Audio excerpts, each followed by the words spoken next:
Guys, so today we're going to make some delicious pig soup. So this is an olden dairy recipe. Here's what you'll need. You'll need corn. You'll need decomposing yogurt.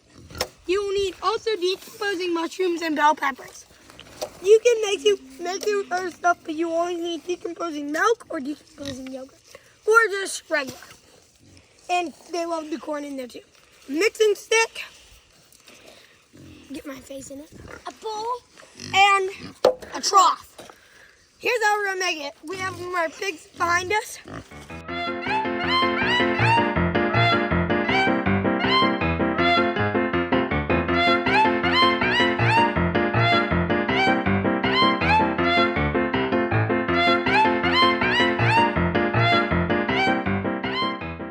Feed them our remarkable soup. Here's what I want you to take it.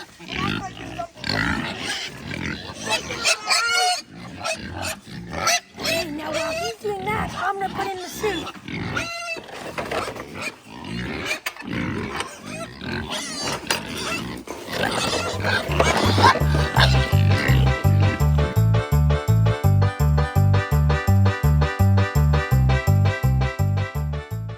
So this is a heifer. Her name's Dulce. She is not calved yet, but she's close to it. So we're prepping her udder so that when she does calve, she'll be ready to start being milked. So by prepping, I mean shaving. So cows have hairy udders a lot of times. And by shaving them with a trimmer, like a beard trimmer, just a This simple. is a dog grooming trimmer, but Oh, that's a dog same grooming thing. one, but We we've can use either used one. we've used human ones. You are able to milk a whole lot cleaner when it comes to it. So we'll show you the difference.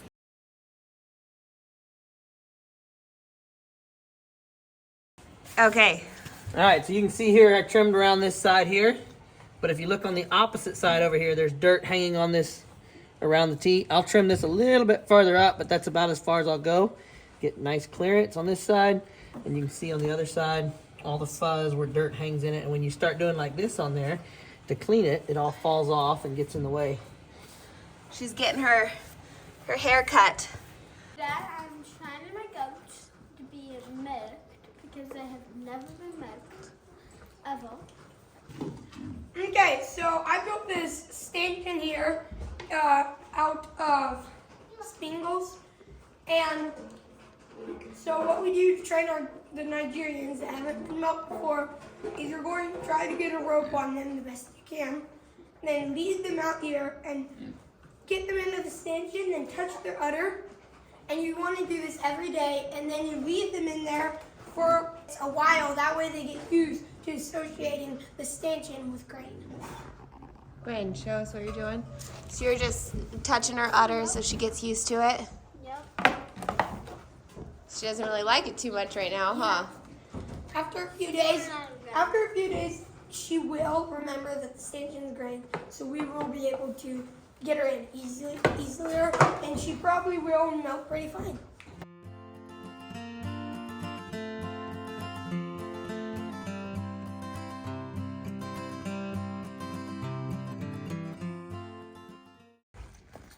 This is our bottle calf. She is a Brahma Angus mix, a Brangus.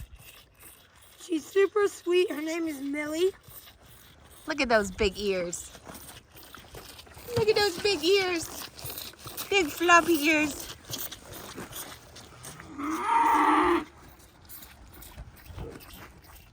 Okay, in Millie's story, her mama had a really messed up udder and could not feed her, and she was basically starving to death on my father-in-law's farm.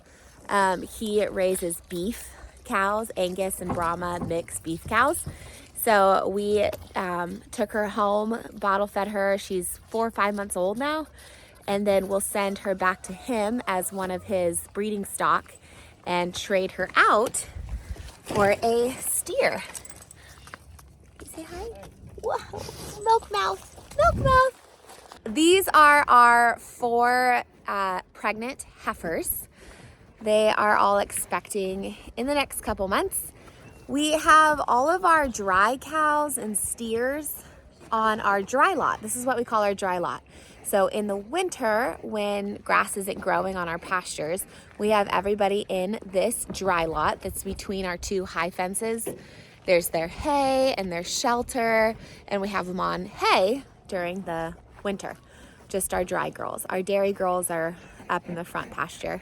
So we have a possum coming to my corn squirrel pile where I hunt squirrels.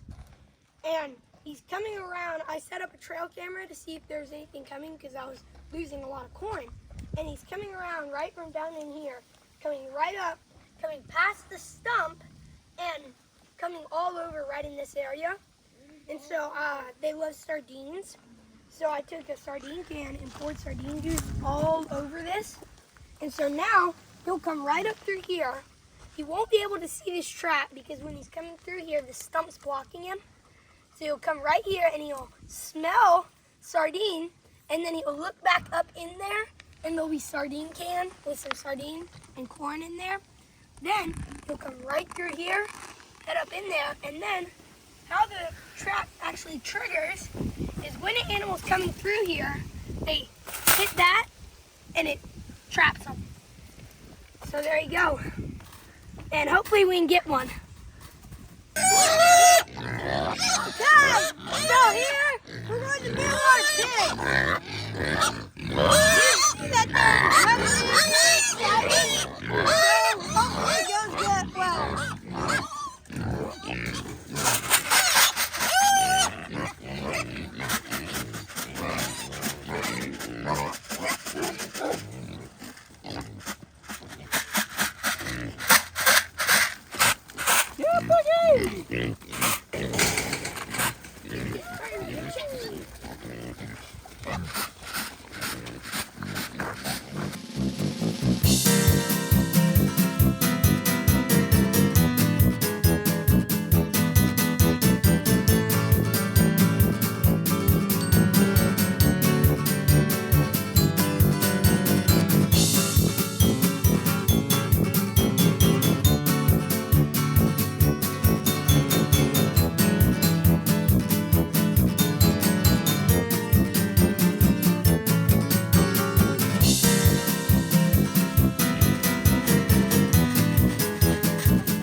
Was that a success?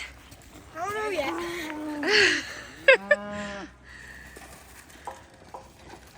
Do a head count, 1, 2, 3. Go do a head count. So Colt is attaching the hot wire back up. You see this one tiny strand of hot wire. The pigs will not cross. They are super smart. Once they get shocked one time, they will not cross. Hot wire is all they need to keep them in. And you can open that gate and have the hot wire there, and they won't cross even where there's not a cattle guard. Yeah. Okay, so this is how we water our pigs. We have a 55-gallon drum here, and we have these pig nipples. The pigs can come up here and they'll bite down on this, and then water will come out. So in the summer, we have the pigs on pasture, and they're just pasture pigs.